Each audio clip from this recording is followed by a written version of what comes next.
Sumainyo ang Panginoon. at sumaiyo rin. Ang mabuting balita ng Panginoon ayon kay San Mateo. Papuri sa iyo, Panginoon.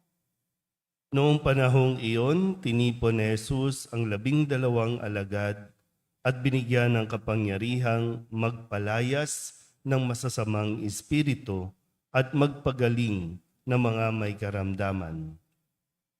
Ito ang pangalan ng 12 apostol: si Simon na tinatawag na Pedro at si Andres na kanyang kapatid, sina Santiago at Juan na mga anak ni Zebedeo, sina Felipe at Bartolome, si Tomas at si Mateo na publikano, si Santiago na anak ni Alfeo at si Tadeo, si Simong Makabayan at si Judas Iscariote ang nagkanulo kay Jesus. Ang 12 ito'y sinugo ni Jesus at kanyang pinagbilinan. Huwag kayong pupunta sa lugar ng mga hintil o sa alinmang bayan ng mga Samaritano. Sa halip ay hanapin ninyo ang mga nawawalang tupa ng sambahayan ng Israel. Umayo kayo at ipangaral ninyo na malapit nang maghari ang Diyos. Ang mabuting balita ng Panginoon. Pinupuri ka namin, Panginoong Jesucristo. Umupo ang lahat. Isang magandang umaga po sa inyong lahat.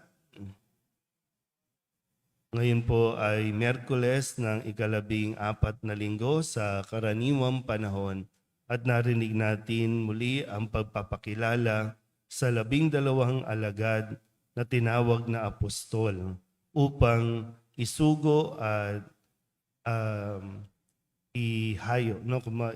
ipadala sa mga lugar upang ipahayag at ipangaral na malapit ng maghari ang Diyos.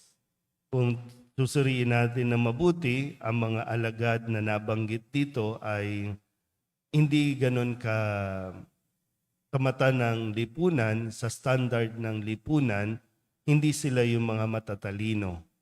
Hindi sila yung mga perpekto. Ang mga alagad na ito ay may kanya-kanyang kahinaan, may kanya-kanyang mga kasalanan na nagawa at itinuturing na makasalanan.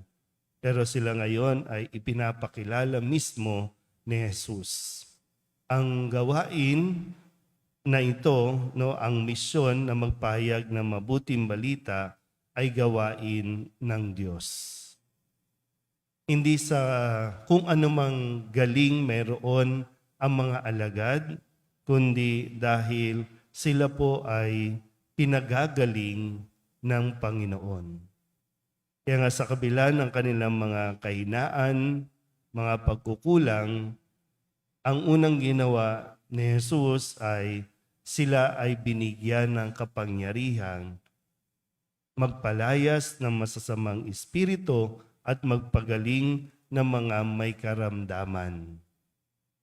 Sa unang bahagi po, sabi dito, tinipon niya at binigyan ng kapangyarihan.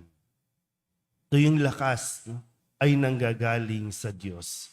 Yan ang biyaya ng Diyos. Kaya kung idadahilan po natin, magamat kahit naman ako noon, ang sinasabi ko ay hindi ko naman kaya. Hindi ko kakayanin. Marami akong mga kahinaan, limitasyon, pero sadyang may grasya ang Diyos. At kung ito din yung inyo pong naiisip na nagiging dahilan para hindi mo gawin ang magpahayag ng mabuting balita, isipin mong lagi, hindi ito dahil magaling ka, kundi dahil pinagagaling tayo ng ating Panginoong magaling sa lahat. Kapag ang isang tao nakakalimutan niya ang kanyang kahinaan, lumalaki ang ulo ng isang tao at pagka minsan ang gawain natin ay nauuwi lang sa personal nating paghahangad na makilala.